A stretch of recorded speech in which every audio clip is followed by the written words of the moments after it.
Hi ಎಲ್ರಿಗೂ ನಮಸ್ಕಾರ. Finally ವಾಪಸ್ ನಾವೀಗ ಜಪಾನ್ಗೆ ಹೋಗೋಕ್ಕೆ ರೆಡಿ ಆಗಿಬಿಟ್ಟಿದ್ದೀನಿ. ಹಾಗೆ ಇವತ್ತು ನಮ್ಮೂರಲ್ಲಿ ಒಂದು ಫಂಕ್ಷನ್ ಇತ್ತು, ನಾಮಕರಣ. ಹಾಗಾಗಿ ಫಂಕ್ಷನ್ಗೆ ರೆಡಿಯಾಗಿದ್ದೀನಿ. ಸೊ ಫಂಕ್ಷನ್ನ ಮುಗಿಸ್ಕೊಂಡು ಇವಾಗಲೇ 2 ಗಂಟೆ ಆಗಿದೆ. ಫಂಕ್ಷನ್ನ ಮುಗಿಸ್ಕೊಂಡು ಬಂದು ಪ್ಯಾಕಿಂಗ್ ಎಲ್ಲ ಆಗಿದೆ, ಜಸ್ಟು ಹೊರಡ್ಬೇಕಷ್ಟೇ. ಸೊ ರಜೆ ಹೇಗೆ ಮುಗ್ದೋಯ್ತು ಅನ್ನೋದೇ ಗೊತ್ತಾಗಲಿಲ್ಲ. ರಜೆ ಎಲ್ಲ ಬೇಗ ಬೇಗ ಮುಗ್ದೋಯ್ತು. ಸೊ ಇವಾಗ ಜಪಾನ್ಗೆ ವಾಪಸ್ ಹೋಗ್ತಾ ಇದ್ದೀವಿ. ನಾನು ಯೂಟ್ಯೂಬಲ್ಲಿ ವಿಡಿಯೋ ಅಪ್ಲೋಡ್ ಮಾಡೋಕ್ಕೆ ಆಗಲಿಲ್ಲ. ನಮ್ಮೂರಲ್ಲಿ ಸ್ವಲ್ಪ ನೆಟ್ವರ್ಕ್ ಇಶ್ಯೂ ಇರೋದ್ರಿಂದ ಸೊ ವಿಡಿಯೋಲ್ಲಿ ಯಾವುದೂ ಅಪ್ಲೋಡ್ ಮಾಡಿಲ್ಲ ನಾನು. ಸೊ ಹೊರಡ್ತೀವಿ ಇವಾಗ. ಸಂಜೆ 6 ಗಂಟೆಗೆ ಮನೆ ಬಿಡ್ತೀವಿ. ಒಂದು 6 ಗಂಟೆಗೆ ಹೊರಟ್ರೆ ಬೆಂಗಳೂರಿಗೆ ಒಂದು 10 ಗಂಟೆಗೆ ರೀಚ್ ಆಗ್ತೀವಿ. ಸೊ ಫ್ಲೈಟ್ ಬಂದು ಮಧ್ಯರಾತ್ರಿ 2 ಗಂಟೆಗಿದೆ. ಸೊ 11:15 ನಾವು ಚೆಕ್ ಇನ್ ಆಗಬೇಕು. ಸೊ ಹಂಗಾಗಿ 6 ಗಂಟೆಗೆ ಬಿಡೋಣ ಅಂತ ಅಂದ್ಕೊಂಡಿದ್ದೀವಿ. ತುಂಬ ಬೇಜಾರಾಗ್ತಾಯಿದೆ, ರಜೆ ಎಷ್ಟು ಬೇಗ ಮುಗ್ದೇ ಹೋಯ್ತು ಅಂತ. ಹಂಗೇ ಸೊ ಇವಾಗ ಫಂಕ್ಷನ್ ಮುಗಿಸ್ಕೊಂಡು ಹೊರಡಬೇಕು. ಇವಾಗ ಊಟ ಮುಗಿಸ್ಕೊಂಡು ಬಂದ್ವಿ. ಇವರು ನಮ್ಮ ಸಿಸ್ಟರು. ಯಾಕೆ ಈಗ ಪಲ್ಲವಿ ಹೋಯ್ತಾ ಇದ್ದೀರಲ್ಲ ಜಪಾನ್ಗೆ, ಏನು ಅನ್ನಿಸ್ತಾ ಇದ್ದಂಗೆ? ಇಷ್ಟೊಂದು ಖುಷಿ ಆಯ್ತಾಯ್ತಾ? ಕ್ಯಾಮ್ರಾ ನೋಡೆ ಒಲಿ. ಇಷ್ಟೊಂದು ಖುಷಿ ಆಯ್ತಾಯ್ತಾ? ಹ್ಞೂ ಅಂತ ಇದೆಯಲ್ಲೇ. ಯೂಟ್ಯೂಬ್ಗೆ ಅಪ್ಲೋಡ್ ಮಾಡ್ತೀನಿ, ಸರಿಯಾಗಿ ಹೇಳು. ಸರಿ ಮಾಕಷ್ಟೇ ನೋಡೆ ಓಲಿ. ಇವಳು ಲಾಗ್ ಮಾಡ್ತಾಳೆ ಇನ್ಸ್ಟಾಗ್ರಾಮಲ್ಲಿ. ಇಲ್ಲಿ ನಾಚ್ಕೊತಾವಳೆ, ಏನೂ ಗೊತ್ತಿಲ್ಲ ನನಗೆ. ನಿಂದು ಏನೇ ಇನ್ಸ್ಟಾಗ್ರಾಮ್ನೆಲ್ಲ ಮಾಡ್ತಿತ್ತಾನೆ, ಅಭ್ಯಾಸ ಆಯ್ತಾನೆ ಕ್ಯಾಮ್ರಾ ಫೇಸ್ ಮಾಡಿ. ನೋಡು ಕ್ಯಾಮ್ರಾ ನೋಡು. ಅಮ್ಮ ವಿಡಿಯೋ ಮಾಡ್ತಾ ಇದ್ದೀನಿ ಬಾಯ್ಲಿ. ಒಂಚೂರು ಎರಡು ಮಾತಾಡ್ ಬಾಯ್ಲಿ, ಏನಾರ ಮಾತಾಡ್ ಬಾಯ್ಲಿ. ಅಯ್ಯ ನಾನು ಹೇಳ್ತಾ ಇದ್ದೀನಿ ನನ್ನ ವಿಡಿಯೋದಲ್ಲಿ ಬಾಯ್ಲಿ. ಈಗ ಜಪಾನ್ಗೆ ಹೋಯ್ತಾ ಇದೀವಲ್ಲ, ನಾನು ಹೋಯ್ತಾ ಇದ್ದೀನಲ್ಲ ವಾಪಸ್ಸು. ಏನು ಅನ್ನಿಸ್ತೈತೆ ನಿನಗೆ? ಮಾತಾಡಮ್ಮ.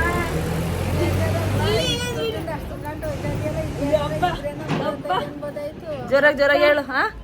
ಇಲ್ಲಿ ಎಲ್ಲಾರ ಇದ್ರೆ ಖುಷಿ ಪಡ್ಬೋದಾಯ್ತು. ಅಷ್ಟು ದೂರ ಹೋಯ್ತಾ ಇದಾರೆ, ಬೇಜಾರಾಕಲ್ವಾ? ದೂರ ಹೋದ್ರೆ ಬೇಜಾರಾಯ್ತದ?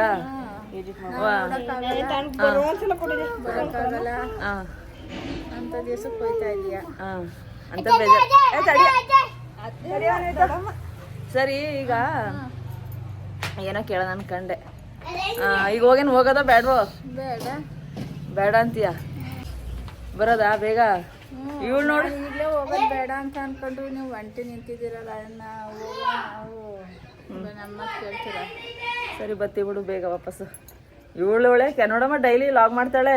ಇಲ್ಲಿ ನೋಡಿ ಹೆಂಗ್ ನಾಚ್ಕೊತಾವಳೆ ಕ್ಯಾಮ್ರಾ ನೋಡೋಕ್ಕೆ. ನಮ್ಮ ಅಮ್ಮನ ಹೆಸರು ಚೆನ್ನಾಗಿ ಮಾತಾಡ್ತಾ ಇತ್ತವ. 15 ದಿವಸ ಒಂಚೂರು ವಿಡಿಯೋ ಮಾಡಿದೆ ನಮ್ಮ ಅಮ್ಮಂದು. ಆಲೆ ನಮ್ಮಮ್ಮ 15 ದಿವಸ ವಿಡಿಯೋ ಮಾಡಿದೆ ಒಂಚೂರ. ಆಲೆ ಕ್ಯಾಮ್ರಾ ಹೆಂಗ್ ಫೇಸ್ ಮಾಡಬೇಕು, ಹೆಂಗ್ ಮಾತಾಡಬೇಕು ಎಲ್ಲ ಧೈರ್ಯವಾಗಿ ಫೇಸ್ ಮಾಡಿ ಮಾತಾಡ್ತಾವ್ರೆ. ಇವಳು ಮಾಡ್ತಾವಳೆ ಆಲೆ ಇನ್ಸ್ಟಾಗ್ರಾಮಲ್ಲಿ ನಾಚ್ಕೊತಾವಳೆ ಕ್ಯಾಮ್ರಾ ನೋಡೋಕ್ಕೆ. ಹೇಳ ಏನನ್ನಿಸ್ತು ಹೋಯ್ತಾರದಕ್ಕೆ? ಏನಾರು 2 ಮಾತಾಡು ನನಗೋಸ್ಕರ. ಬದಲಾಗೋಗದೆ ನಂಗೆ ಯಾಕೋ ವಾಯ್ಸ್ ಕಟ್ಕೊಂಡು ಈಗ ನೆನ್ನೆಯಿಂದ ಕೊಂಚೂರು ಕಟ್ಕೊಂಡಂಗಾಗೈತೆ. ಮನ್ವಿತು ಇವಳು ನನ್ನ ತಂಗಿ ಮಗ. ಇವಳು ಫಸ್ಟ್ನೇ ತಂಗಿ, ಇವಳು ಇನ್ನೊಂದು ತಂಗಿ ಮಗ. ಮನ್ವಿತು ದೊಡ್ಡಮ್ಮ ಹೋಯ್ತೈತಲ್ವಾ ಜಪಾನ್ಗೆ? ಬೇಜಾರೈತೈತಾ ಖುಷಿ ಆಯ್ತಾಯ್ತಾ? ಜಾಸ್ತಿ ನೀನು ಸುಮ್ಮನೆ ಇಲ್ಲ, ಚೆನ್ನಾಗೈತೆ. ಏನು ಇಲ್ಲ ಜಪಾನಲ್ಲಿ ಕಂತೆ. ಜಪಾನಲ್ಲಿ ಇನ್ನೇನೈತೆ ಅಲ್ಲಿ? ಏನಿಲ್ಲ, ಬೇಜಾರೈತದ ನಿನಗೆ? ನಮ್ಮೂರೇ ಚಂದ ಅಂತಿ. ಅಲ್ಲಿ ನೋಡಿದ್ಮೇಲೆ ನಮ್ಮೂರೇ ಚಂದ ದೊಡ್ಡಮ್ಮ, ಕಳಿಸ್ಬಿಡು ಅಂತ ಬೆಳಿಗ್ಗೆ ಕುತ್ಕೊಂಡ್ಬಿಡ್ತೀವಿ. ಆಮೇಲೆ ಏನ್ ಬೇಡ, ನಾನು ಫ್ಲೈಟ್ ಬುಕ್ ಮಾಡೋ ಕಳಿಸು. ಫ್ಲೈಟ್ ಬುಕ್ ಮಾಡಿ ಕಳ್ಸೋಣ. ಈಗ ಬತ್ತೀಯ ಇಲ್ವ? ಅಮ್ಮ ಈಗ ನಮ್ಮಮ್ಮ ಏನೇನು ಬೆಳೆದವ್ರೆ ಅಂತ ತೋರಿಸ್ತೀನಿ ಬನ್ನಿ ನಿಮ್ಗೀಗ. ಇದೊಂದು ಏನಂತಾರಲ್ಲಮ್ಮ, ಹಿತ್ಲಲ್ಲಿ ಬೆಳೆದಿರೋದನ್ನ ನಾನು ವಿಡಿಯೋ ಮಾಡೋಕ್ಕೆ ಆಗಲಿಲ್ಲ. ಸೊ ಹಾಗಾಗಿ ಇವಾಗ ಒಂಚೂರು ಏನೇನು ಬೆಳೆದಿದೆ ಅಂತ ಹೇಳಮ್ಮ. ನಮ್ಮಮ್ಮ ಇವಾಗ ಏನೋ ಒಂದಷ್ಟು 4 ಬದನೆ ಗಿಡ ನೆಟ್ಕೊಂಡಿದ್ದೆ, ಒಂದು ಹಿತ್ಲರ ಗಿಡ ಒಂದೊಂದಾಗ ಹೇಳಮ್ಮ. ಒಂದೇ ಸರಿ ಹೇಳ್ತೈತೆ. ಸುಮ್ಮನೆ ಮಾಡು. ಅದೇ ನನಗೆ ಹೇಳ್ತಾ, ನನಗೆ ಬೈತಾ. ಹೇಳಾಯ್ತು. ಇದು ಒಂದು ಬದನೆಕಾಯಿ ಗಿಡ ಬೆಳೆದಿದ್ದಿ, ನಿಧಾನಕ್ಕೆ ಹೇಳ್ಬೇಕು. ಬದನೆಕಾಯಿ ಗಿಡ ಬೆಳೆದಿದ್ದಿ, ಒಂದು 4 ಬದನೆ ಗಿಡ ಈ ಕಡೆಗೆ ಬಾ. ಆಯ್ತು ತೋರ್ಸ, ನಂದು ತೋರ್ಸ್ಕೊಂಡು ಹೇಳೋಣ. ಬದನೆಕಾಯಿ ಗಿಡ ಇತ್ಲಲ್ಲಿ, ಇದು ಇತ್ಲಾರೆಕಾಯಾ? ನೋಡಿ ಇಲ್ಲಿ ಇತ್ಲಾರೆಕಾಯಿ ಬೆಳೆದೈತೆ ನಮ್ಮಮ್ಮ. ಇದು ಇಟ್ಲವ್ರೆ. ಇತ್ಲಾರೆ, ಇಲ್ಲಿ ಬಂದರೆ ಒಂದು ಗುಲಾಬಿ ಗಿಡ, ಇತ್ಲಾರೆಕಾಯಿ. ಬಂದೆ ಇಟ್ಲವ್ರೆ ಗಿಡ. ಹಾಂ, ಇದು ಒಂದು ತೊಂಡೆಮೇಳೆ. ಬಂದೆ ತಡಿ. ಎಲ್ಲಮ್ಮ ತೊಂಡೆಮೇಳೆ ಅಲ್ಲೈತಾ? ಹಾಂ, ಕಾಣಿಸ್ತಿದೆ ಬಿಡು. ತೊಂಡೆಮೇಳೆ, ಇದೊಂದು ಮಲ್ಲಿಗೆ ಅಂಟು. ಮಲ್ಲಿಗೆ ಗಿಡ ಎಲ್ಲ ಹಂಸಿದಿ? ಇಲ್ಲಿ ಹ್ಞೂ ಕಣೋ, ನೋಡೇ ಇಲ್ಲ ನಾನು. ಇವಾಗ ನೆಟ್ಟು ಬೆಳಿತೈತಾ? ಇಲ್ಲಿ ನಮ್ಮ ಹುಡುಗನ ರಾಧಾ ಆಂಟಿ, ನಾನು ಬಂದು 15 ದಿವಸ ಆಯ್ತು ಆಂಟಿ. ಚೆನ್ನಾಗಿದ್ದೀರಾ? ಹೌದಾ, ಹೋಯ್ತಾ ಇದ್ದ ಇವತ್ತು ಆಂಟಿ. ಹಾಂ, ಬಂದೆ ಇರ. ಕರಿಬೇವಿನ ಗಿಡ ಐತಮ್ಮ, ಹೇಳು. ಕರಿಬೇವಿನ ಗಿಡನೂ ಬೆಳೆದವ್ರು ನಮ್ಮಮ್ಮ. ನೋಡಿ, ಹಳ್ಳಿ ಕಡೆ ಎಲ್ಲ ಕರಿಬೇವಿನ ಗಿಡ ಹಾಕೊಂಡೇ ಇರ್ತಾರೆ. ಆಮೇಲೆ ಇಲ್ಲೂ ಒಂದೈತೆ. ಏನು ಕರಿಬೇವಿನ ಗಿಡ? ಎರಡವಲ್ಲಮ್ಮ. ಅಮ್ಮ ಹೂವಿನ ಗಿಡ ಹೇಳಿಲ್ಲ. ಹೂವಿನ ಗಿಡ ಇಲ್ಲಿ ಚೆನ್ನಾಗಿರೋ ರೋಸ್ ಹಾಕಿದಿಲ್ಲಮ್ಮ? ಬಿಡಲ್ಲ. ಹೌದಾ, ಬಿಡ್ತದೆ ಇವಾಗ. ಚೆನ್ನಾಗೈತೆ, ಪೂಜೆಗೆಲ್ಲ ಚೆನ್ನಾಗೈತದಲ್ವಾ? ನೋಡಿ, ಚೆನ್ನಾಗೈತೆ ರೋಸು, ಇವಾಗ ಚೆನ್ನಾಗಿ ಬೆಳ್ದದಪ್ಪ. ಬಿಟ್ರೆ ಕರಿಬೇವಿನ ಗಿಡ, 2 ಕರಿಬೇವಿನ ಗಿಡ ಹಾಕಿದ್ದಿ. ಬದನೆಕಾಯಿ ಗಿಡ ಅಂತೂ ಚೆನ್ನಾಗಿ ಒಪ್ಕೊಂಡದೆ. ದೇವ್ರ ಫೋಟೋಗೆ ನೋಡಿ ಎಕ್ಸ್ಪ್ಲೇನ್ ಮಾಡ್ತಾರಂತ ನೋಡಿ ಪಲ್ಲವಿ. ಒಂದು ವಾರ 15 ದಿವಸಕ್ಕೆ ಹೇಳಮ್ಮ. ಆಯ್ತು, ನೀನೇ ಎಕ್ಸ್ಪ್ಲೇನ್ ಮಾಡಮ್ಮ, ನೀನೇ ಚೆನ್ನಾಗಿ ಲಾಗ್ ಮಾಡ್ತಿ.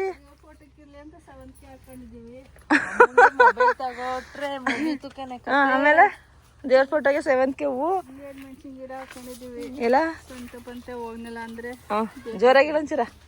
ಅದೇ ಸ್ವಂತ ಪಂತ ಹೋಗ್ನಿಲ್ಲ ಅಂದ್ರೆ ಬೇಕಾಯ್ತವೆ ಹಾಕೊಂಡಿದೀವಿ. ಆ ಕಡೆ ಕಾಕಡ ಗಿಡ ಐತೆ, ಅದು ಸ್ಫಟಿಕ ಅಂತ. ಸ್ಫಟಿಕ ಅಲ್ಲ ಕಣ, ಸ್ಫಟಿಕ ಅಂತ ಅದು. ಆಮೇಲೆ ಇನ್ನೊಂದು ಬುಟ್ಟೆ ಸೀಬೆ ಗಿಡ. ನಮ್ಮರದಾರ ನೋಡಿ ಅಮ್ಮ, ಹೇಳಮ್ಮ. ಆಮೇಲೆ ಅಮ್ಮ, ಇನ್ನೊಂದು ಸೀಬೆಕಾಯಿ ಅಮ್ಮ. ಇದು ಇದು ಸಿಪಿ ಮಳೆ. ಎಷ್ಟು ದಿವಸ ಆಯ್ತು ನೆಟ್ಟಿ? ಇದು ಸಿಪಿ ಮಳೆ ಅಂದ್ರೆ ಸಿಪಿ ಮಳೆ ಅಲ್ಲ, ದಪ್ಪ ಕಾಯಿ ಬರ್ತದಲ್ಲ. ದಪ್ಪ ಬರ್ತದ? ನೆಟ್ ಎಷ್ಟು ದಿವಸ ಆಯ್ತು? ಒಂಥರ ಇದಾಗ್ಬಿಟ್ಟೈತೆ ಎಲೆ ಎಲ್ಲವ.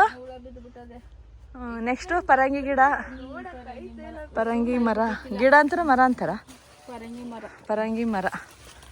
ಬದನೆಕಾಯಿ ಗಿಡ ಎಲ್ಲ ಆಯ್ತು. ಗೇಟುವೆ ಯಾ ಹಸಗಳು ಬರ್ತವೆ ಅಂತ. ಬರಪ್ಪ ಮನೆ ಇತ್ತು.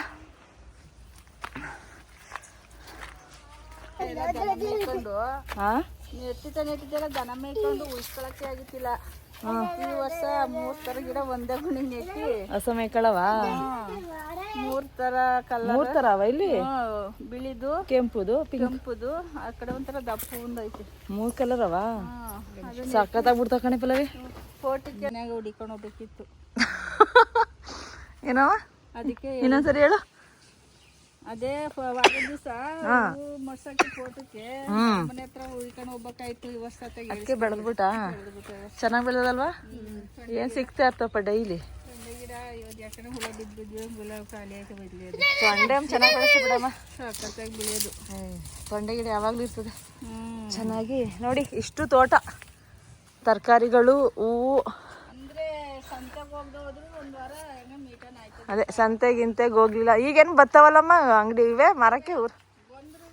ಆದ್ರೂ ಇಷ್ಟು ತೋಟ ತಡೀರಿ, ದೂರದಿಂದ ಇಷ್ಟು ಕಾಣಿಸ್ತಲ್ವಾ? ಸುಮಾರು ದೂರನೇ ಐತೆ. ಹಾಂ, ನೋಡಿ ಹಿಂಗೆ ಏನೇ ಕೊಡ್ತೀನಿ ಅಂದ್ರೆ ಬೇಡ ಬೇಡ. ಯಾಕೆ? ಇನ್ನೊಂದು ದಿವಸ ಆಯ್ತವೆ. ಸರಿ, ಈಗ ಅಲ್ಲ ಮನೇಲಿ ಫ್ರಿಡ್ಜ್ ಐತೆ, ತರಕಾರಿ ಬೇಕಂದ್ರೆ ಬೇಡ ಅಂತ ಅಂತೀಯಲ್ಲ ಅಂತಲ್ಲ, ಯಾಕೆ ಯಾವಾಗ್ಲೂ? ಒಂದಿಷ್ಟು ಒಪ್ಪತ್ತು ಸಾರು ಒಂದು ಕಟ್ಟಿ ಆಯ್ತದೆ ಅಂತಂದ್ರೆ ಬೇಡ ಅಂತ ಹೇಳ. ಯಾಕೆ ಪಲ್ಲವಿ ತರಕಾರಿ ಬೇಡ ಅಂತಿ? ಫ್ರೆಶ್ ಆಗಿ ಬೆಳ್ದಿರೋದನ್ನ ಏನ್ ಬಿಡು. ಸರಿ, ನೀನು ಇವತ್ತೇ ಸಾಂಬಾರು ಮಾಡಿರು, ಬಟ್ ಸಂಜೆಗೆಲ್ಲ ನಾಳೆಗೆ ನಾಡ್ದು ಉಪಯೋಗಿಸು. ಏನು ಇವಾಗಲೇ ಉಪಯೋಗಿಸ್ಬೇಕಾ? ಪ್ರೀತಿ ಸುಮ್ಮನೆ ಇಸ್ಕೊತಾಳಲ್ವಮ್ಮ? ಹಾಕಿದ್ರು ಎಷ್ಟು ಬಟ್ಟೆ ಆಟ ಆಡ್ತಾಳೆ ಗೊತ್ತಾ, ಅಷ್ಟೊಂದು ತಾಣೈತಾಳೆ ಸುಮ್ಮನೆ. ಇದುವೆ. ಹ್ಞೂ ಅವ್ಳಿಗೆ ಎಲ್ಲ ತಾಣೈತಾಳೆ. ತಾಂಡೈತಾಳೆ, ಅವಳೇನು ಬಡಿಯಾಡಕ್ಕನ. ಅಲ್ಲೆಲ್ಲ ಅದೇ ನೋಡಲ್ಲಿ ಆ ಕಡೆ ಸೋರ್ ಬಿದ್ದದೆ ಗಿಡ. ಹುಸಿ ಐತಾ ತೊಂಡೆಕಾಯಿ ಎಲ್ಲ ಬಲ್ತೈತಾವೆ ಆ ಕಡೆ ಮೇಲೆ.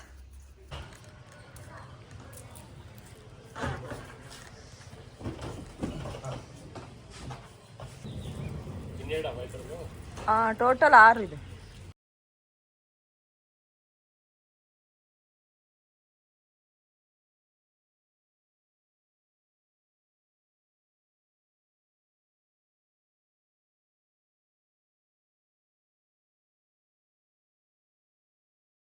ಅಲ್ಲಿ ಹೊರಡ್ತಾ ಇದ್ದೀವಿ ಕೋಟಳ್ಳಿಯಿಂದ, ಮನೆಯಿಂದ ನಾವು. ಅಮ್ಮ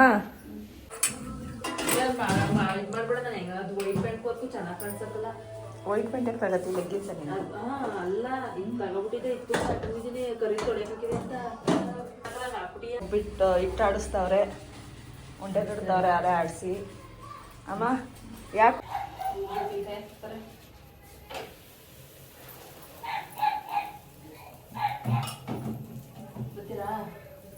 ಕಳಿಸ್ಕೊಡ್ದೇನೆ ಹೋಯ್ತಿಯಾ?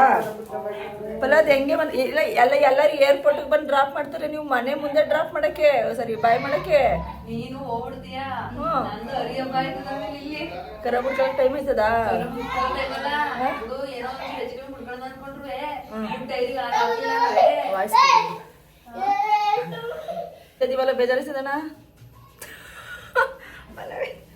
ಪಲ್ಲವಿ ಫೋಟೋ ನೋಡ್ತಾ ಹೆಂಗೋ ಡೈಲಿ ಒಂದೊಂದು ಲಾಗಲ್ಲಿ ಬರ್ತಿದ್ದಲ್ಲಣ್ಣ. ಈಗ ಡೈಲಿ ಲಾಗಲ್ಲಿ ಒಂದೊಂದು ಕ್ಲಿಪ್ ಹಾಕುವಿರಿ ನಾವ ಕೆಲಸ ಮಾಡೋದ. ಹೋಯ್ತೀನ ಪಲ್ಲವಿ ನೀನು ಯಾಕೆ ನಾನು ಅದೇ ಡೈಲಿ ಬಂದು ಇಲ್ಲಿ ಬಂದು ಇಲ್ಲ ತಕೊಂಡಾಕನ. ಎಲ್ಲ ಹೆಣ್ಮಕ್ಳಿಗೂ ತವ್ರ ಮನೆಗೆ ಬರುವಾಗಿರೋ ಖುಷಿ ಹೋಗುವಾಗಿರೋದಿಲ್ಲ. ಅಂದರೆ ಮದುವೆಯಾಗಿ ಎಷ್ಟೇ ವರ್ಷಗಳಾಗಿದ್ರೂ ಸಹ ಅಮ್ಮನ ಮನೆ ಅಂದರೆ ಹುಟ್ಟಿದ ಬೆಳೆದು ಊರಾಗಿರ್ಬೋದು, ಹೋಗುವಾಗ ಬೇಜಾರು ಆಗೇ ಆಗುತ್ತೆ ನಮ್ಮ ಹೆಣ್ಮಕ್ಳಿಗೆ. ಅಂದರೆ ನಾನು ಕೂಡ 1.5 ವರ್ಷದ ನಂತರ ನಾನು ಹುಟ್ಟಿದ ಬೆಳೆದ ಒಂದು ಊರಿಗೆ ಬಂದಿದ್ದೆ. 15 ದಿನ ಕಳೆದು ಹೋಗಿದ್ದೇ ಗೊತ್ತಾಗಿಲ್ಲ ನಿಜವಾಗ್ಲೂ. ಮನೇಲಿ ಅಪ್ಪ ಅಮ್ಮ ಆಗಿರ್ಬೋದು, ತಂಗಿಯರು, ತಂಗಿ ಮಕ್ಕಳು, ಈ ರೀತಿ ನಾವುಗಳೆಲ್ಲ ಒಟ್ಟಾಗಿ ಸೇರಿದ್ರೇ ನಮ್ಮನೆ ಹಬ್ಬದ ವಾತಾವರಣ ಇರುತ್ತೆ. ಹಾಗೆ ಅಮ್ಮ ಪ್ರತಿದಿನವೂ ಒಂದೊಂದು ರೀತಿ ಏನಾದರೂ ಸ್ಪೆಷಲ್ ತಿಂಡಿ ಮಾಡ್ತಾಯಿದ್ರು. ಒಬ್ಬಟ್ಟಾಗಿರ್ಬೋದು, ಶಾವಿಗೆ, ರವೆ ಉಂಡೆ, ಈ ರೀತಿ ಏನೇನು ಪ್ರತಿದಿನವೂ ಒಂದೊಂದು ರೀತಿ ನಮ್ಮನೆ ಸ್ಪೆಷಲ್ ಅಡುಗೆಗಳಿರ್ತಿತ್ತು. ಹಾಗೆಯೇ ನಾನು ಬಂದು ನಾಳೆಗೇ ನಮ್ಮನೆ ಒಂದು ಎಮ್ಮೆ ಕರು ಹಾಕಿತ್ತು. ಅದರಲ್ಲೂ ನನಗೆ ಗಿಣ್ಣಂದರೆ ಭಾರಿ ಇಷ್ಟ. ಎಷ್ಟು ಇಷ್ಟ ಅಂದರೆ ನಾನು ಯಾವಾಗ ನಮ್ಮ ಊರಿಗೆ ಬಂದರೂ ಸಹ ನಮ್ಮಮ್ಮ ಯಾರ ಮನೆ ಆದರೂ ಕರು ಹಾಕಿದ್ರೆ ನಾನೇ ಕರು ಹಾಕಿದರೆ ಹಾಲಿಸ್ಕೊಬಂದು ಗಿಣ್ಣು ಕಾಯಿಸ್ಕೊಡ್ತಾಯಿದ್ರು ನನಗೆ. ಎಷ್ಟೋ ಸರಿ ನಾನು ಬೆಂಗಳೂರಲ್ಲಿದ್ದಾಗಲೂ ಸಹ ಬೆಂಗಳೂರಿಗೆ ಅವ್ರು ಬರುವಾಗ ಗಿಣ್ಣು ಮಾಡ್ಕೊಂಡು ತೊಗೊಂಬರ್ತಾಯಿದ್ರು. ಸೊ ಅಷ್ಟು ಇಷ್ಟ ನನಗೆ ಗಿಣ್ಣಂದರೆ. ಅದೇನೋ ಗೊತ್ತಿಲ್ಲ, ನಾನು ಬಂದೆ ಜಪಾನಿಂದ ಬಂದೆ, ಅದ್ರ ಬೆಳಗ್ಗೆನೇ ಕರು ಹಾಕ್ತು ನಮ್ಮನೆ ಎಮ್ಮೆ. ಸೊ ನನಗಂತೂ ಹಬ್ಬವೇ ಹಬ್ಬ. ಸುಮಾರು ಸರಿ ಅಮ್ಮ ಗಿಣ್ಣು ಮಾಡಿಕೊಟ್ರು, ತಿಂದು. ಸೊ ಫೈನಲಿ ಎಲ್ರಿಗೂ ಬಾಯ್ ಮಾಡಿ ಹೊರಟ್ವಿ.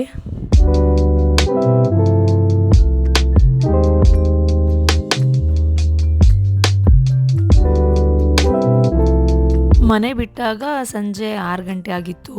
ಬೆಂಗಳೂರಿಗೆ ಬರೋ ಅಷ್ಟರಲ್ಲಿ ರಾತ್ರಿ 10 ಗಂಟೆನೇ ಆಗಿತ್ತು.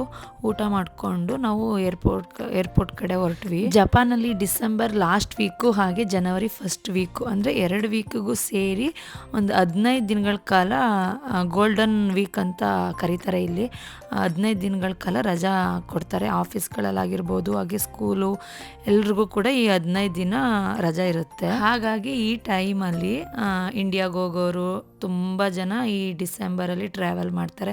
ಅಂದರೆ ಇಯರ್ ಎಂಡು ಆಗುತ್ತೆ, ನ್ಯೂ ಇಯರ್ ಎರಡೂ ಕೂಡ ಸೆಲೆಬ್ರೇಟ್ ಮಾಡ್ಬೋದು. ಇವಾಗ ವಾಯ್ಸ್ ಫುಲ್ ಹೊರಟೋಗ್ಬಿಟ್ಟೈತೆ. ನಾನು ಲಾಗ್ ಮಾಡೋಣ ಅಂದ್ಕೊಂಡೆ, ಫುಲ್ ವಾಯ್ಸ್ ಹೊರಟೋಗ್ಬಿಟ್ಟೈತೆ ನನಗೆ. ಅಂದರೆ ಇವತ್ತು ನೆನ್ನೆಯಿಂದನೇ ಸ್ವಲ್ಪ ವಾಯ್ಸ್ ಚೆನ್ನಾಗಿರಲಿಲ್ಲ, ಬೆಳಗ್ಗೆ ಸ್ವಲ್ಪ ಕೆಟ್ಟೋಗಿತ್ತು. ಇವಾಗ ಇಲ್ಲಿ ಬೆಂಗಳೂರು ಏರ್ಪೋರ್ಟಿಗೆ ರೀಚ್ ಆಗಿದ್ದೀವಿ, ಆದರೆ ಮಾತಾಡೋಕ್ಕೆ ವಾಯ್ಸೇ ಬರ್ತಾಯಿಲ್ಲ.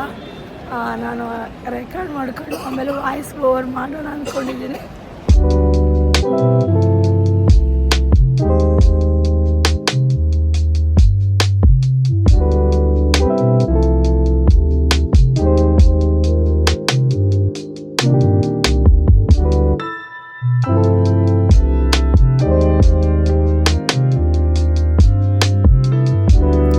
ಹಾಗೆ ನಾವು ಜಪಾನ್ ಏರ್ಲೈನ್ಸಲ್ಲಿ ಹೊರಟಿದ್ವಿ ನೋಡಿ. 2:55ಕ್ಕೆ ಫ್ಲೈಟ್ ಇದ್ದಿದ್ದು ನರಿಟಾ ಏರ್ಪೋರ್ಟ್ಗೆ. ಮತ್ತು ನಾನು ವಿಡಿಯೋ ಮಾಡುವಾಗಲೇ ವಾಯ್ಸ್ ಕೊಡೋಕ್ಕೆ ಇಷ್ಟ ನನಗೆ, ಬಟ್ ನನ್ನ ವಾಯ್ಸ್ ನೀವೇ ನೋಡಿದ್ರಲ್ಲ, ಫುಲ್ ವಾಯ್ಸೇ ಬರ್ತಿರ್ಲಿಲ್ಲ ಮಾತಾಡೋಕ್ಕೆ. ಹಾಗಾಗಿ ವಾಯ್ಸ್ ಓವರ್ ಕೊಡೋಣ ಅಂತ ವಿಡಿಯೋ ಮಾಡಿಕೊಂಡೆ. ಚೆಕ್ಕಿನೆಲ್ಲ ಆದಮೇಲೆ ಸೂಟ್ ಕೇಸ್ನ ನಾವು ಅಂದರೆ ವೆಯ್ಟ್ನ ಚೆಕ್ ಮಾಡಿ ಕೊಡಬೇಕಾಗತ್ತೆ ಅಲ್ಲಿ. ಹಾಗಾಗಿ ಕೊಡೋಣ ಅಂತ ಹೊರಟ್ವಿ. ಇಲ್ಲಿ ಕೂಡ ಚೆಕ್ ಮಾಡ್ತಾರೆ, ಅಂದರೆ ಕೆಲವೊಂದಿಷ್ಟು ಐಟಮ್ಸ್ಗಳನ್ನ ನಾವು ಕ್ಯಾರಿ ಮಾಡೋಂಗಿರೋದಿಲ್ಲ.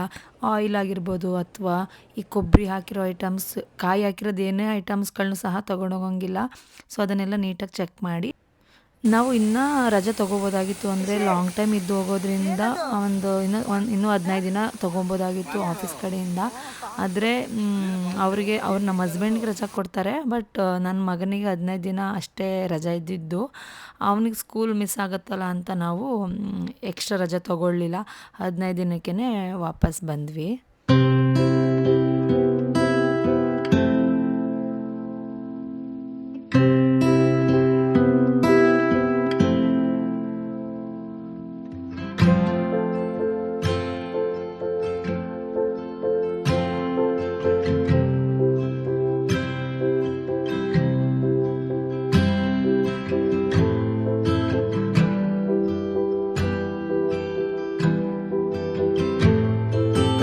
ಚೆಕ್-ಇನ್ ಆಗಿ, ಅಂದರೆ ಸೂಟ್ಕೇಸ್ ಏನು ದೊಡ್ಡ ಸೂಟ್ಕೇಸ್ ಇರುತ್ತೆ ಅದನ್ನೆಲ್ಲ ವೆಯ್ಟ್ ಚೆಕ್ ಮಾಡಿ ಅವ್ರಿಗೆ ಕೊಟ್ಬಿಟ್ರೆ ಸಾಕು. ನಾವೇನು ದೊಡ್ಡ ಸೂಟ್ಕೇಸ್ನೆಲ್ಲ ಕ್ಯಾರಿ ಮಾಡೋಂಗಿಲ್ಲ.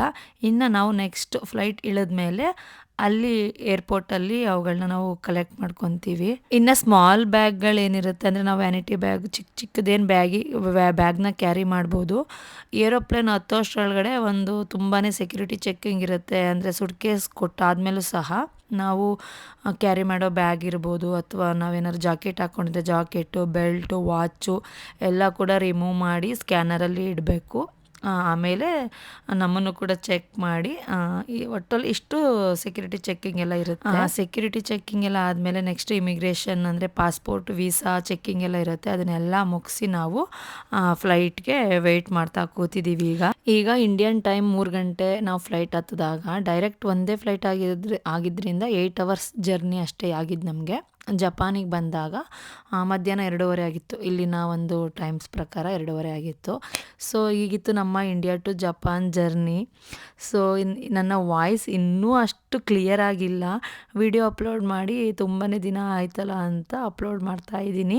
ಈ ವ್ಲಾಗ್ ಇಷ್ಟ ಆಗಿದ್ದರೆ ಒಂದು ಲೈಕ್ ಮಾಡಿ, ಹಾಗೆಯೇ ನನ್ನ ಚಾನಲ್ಗೆ ಇನ್ನೂ ಯಾರೆಲ್ಲ ಸಬ್ಸ್ಕ್ರೈಬ್ ಮಾಡ್ಕೊಂಡಿಲ್ಲ ಸಬ್ಸ್ಕ್ರೈಬ್ ಮಾಡ್ಕೊಳ್ಳಿ ಅಂತ ಕೇಳ್ತಾ ಈ ವ್ಲಾಗ್ನ ಇಲ್ಲಿಗೆ ಮುಗಿಸ್ತಾ ಇದ್ದೀನಿ. ಸಿಗ್ತೀನಿ ಮುಂದಿನ ವ್ಲಾಗಲ್ಲಿ. Thank you.